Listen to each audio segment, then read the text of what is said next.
24 अक्टूबर को है करवा चौथ का व्रत और इस दिन सुहागन औरतें जो होती हैं वो अपने पति की लंबी उम्र के लिए और उनका स्वास्थ्य अच्छा रहे इसके लिए रखती हैं व्रत। तो आइए बात करते हैं कि क्या क्या चीज़ें आप उस दिन कर सकते हैं और क्या नहीं करना चाहिए। तो सबसे पहले सुबह उठकर इतनी जल्दी सुबह उठा जाता है कि हम सरगी खा लें और सूर्योदय नहीं होना चाहिए उस वक्त जब आप सरगी खा रहे हैं। तो आपने सरगी खाई, उसके बाद आप नहाने गए और उसके बाद आपने अपने अच्छे से दिन की शुरुआत करी करवा चौथ की।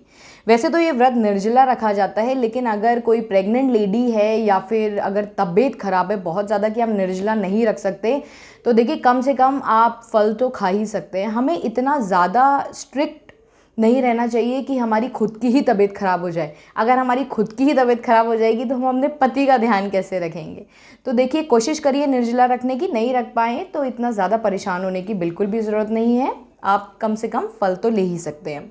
अब देखिए बात करते हैं कि पूजा कैसे करते हैं। तो करवा चौथ की जो हम पूजा करते हैं उसमें गणेश जी का ध्यान सबसे पहले किया जाता है, क्योंकि करवा चौथ, चौथ यानी चतुर्थी, तो गणेश जी को चतुर्थी पे याद नहीं किया तो फिर क्या किया, है ना। तो सबसे पहले गणेश जी को तो याद हमें करना ही है, ओम गणेशाय नमः तो बोलना ही बोलना है। उसके बाद हम शुरुआत करते हैं, हम शिव जी की कथा सुनते हैं, पार्वती माँ की जो कथा है वो सुनते हैं और उसके बाद जो भी करवा चौथ माता की जो कथा होती है वो सुनी जाती है और उसके बाद हम इंतज़ार करते हैं चांद का कि चांद कब निकलेगा। तो अब की बार 24 अक्टूबर को चांद निकलने का जो समय है वो 8 बजे करीब है।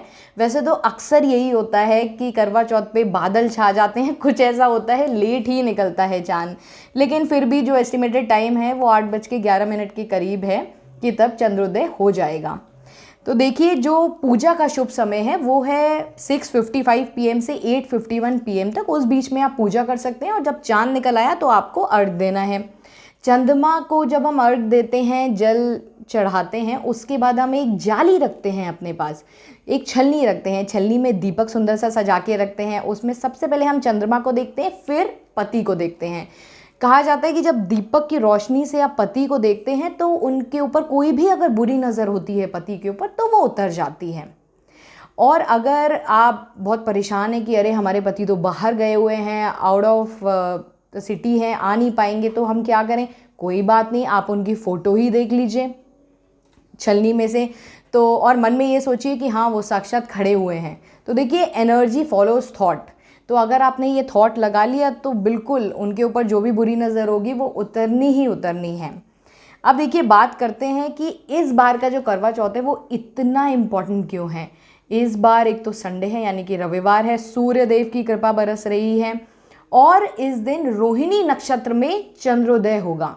रोहिणी जो सबसे प्रिय पत्नी मानी गई है चंद्रमा की, तो उस नक्षत्र में आपका जब चंद्रोदय होगा और हर जगह आप देखिए जब उनकी प्रिय पत्नी मानी गई हैं तो प्रेम ही प्रेम होगा हर जगह। यानी कि इस साल का ये जो करवा चौथ है वो हमें बहुत ही श्रद्धा से, बहुत ही प्रेम पूर्वक मनाना है और अपने पति से तो झगड़ा बिल्कुल भी नहीं करना है, क्योंकि इस साल अगर आपकी रिलेशनशिप ठीक नहीं है आपके हस्बैंड से तो ये बहुत अच्छा व्रत है, आप करेंगे तो आपकी रिलेशनशिप भी अच्छी होगी।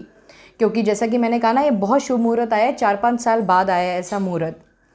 और आज के दिन देखिए करवा चौथ के दिन आपको सफ़ेद चीज़ों का दान नहीं करना है और वस्त्र कोशिश करिए लाल रंग के वस्त्र पहने नहीं तो कोई भी ब्राइट क्लोथ्स पहनिए, ऑरेंज पहन सकते हैं, येलो पहन सकते हैं, ऐसा पहनिए जिसमें आपको भी बहुत वाइब्रेंट सा, बहुत खुश महसूस हो। और देखिए वैसे तो कहा जाता है कुंवारी कन्या भी ये व्रत कर सकती है, लेकिन कैसे करना है उसका जो नियम है बिल्कुल अलग है, वो मैं अपने दूसरे वीडियो में आपको बताने वाली हूँ। और इस दिन जो महिलाएं व्रत कर रही हैं उन्हें सबसे इम्पॉर्टेंट चीज़ है, एक तो किसी से भी झगड़ा नहीं करना है, जो भी आपको बड़े दिखें चरण छू के आप उनका आशीर्वाद लीजिए और अपनी वाणी पर नियंत्रण रखिए। ऐसा नहीं है कि खाना तो हमने नियंत्रित कर लिया कि हमें खाना नहीं खाना और बोले जा रहे हैं, तो हमें ऐसा नहीं करना है, क्योंकि जब भी हम बोलते हैं तो भी एनर्जी लॉस बहुत ज़्यादा होता है। एनर्जी लॉस क्या, एनर्जी यूटिलाइज होती है, तो हमें इतनी ज़्यादा उस दिन बचा कर रखनी है ताकि हम रात तक आराम से पूरा निर्जला व्रत रख सके। तो इन चीज़ों का हमें ध्यान रखना है। करवा चौथ पे जब आप गणेश भगवान का पूजन करेंगे तो उनको घी और गुड़ का आप भोग लगाइए और वो जो प्रसाद है वो आप गाय को खिला दीजिए। तो उससे अगर आपकी भी लाइफ में कोई भी आर्थिक स्थिति आपकी ठीक नहीं है, फाइनेंशियल ट्रबल्स हैं, तो वो भी ठीक हो जाएंगे।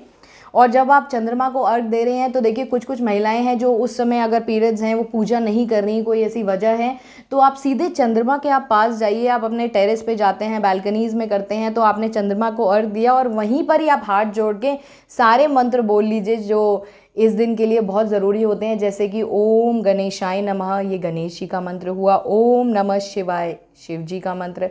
ओम शिवाय नमः, पार्वती माता का मंत्र। अब कार्तिकेय भगवान का मंत्र है ओम शम्मुखाय नमः, और उसके बाद चंद्रदेव का मंत्र ओम सोमाय नमः।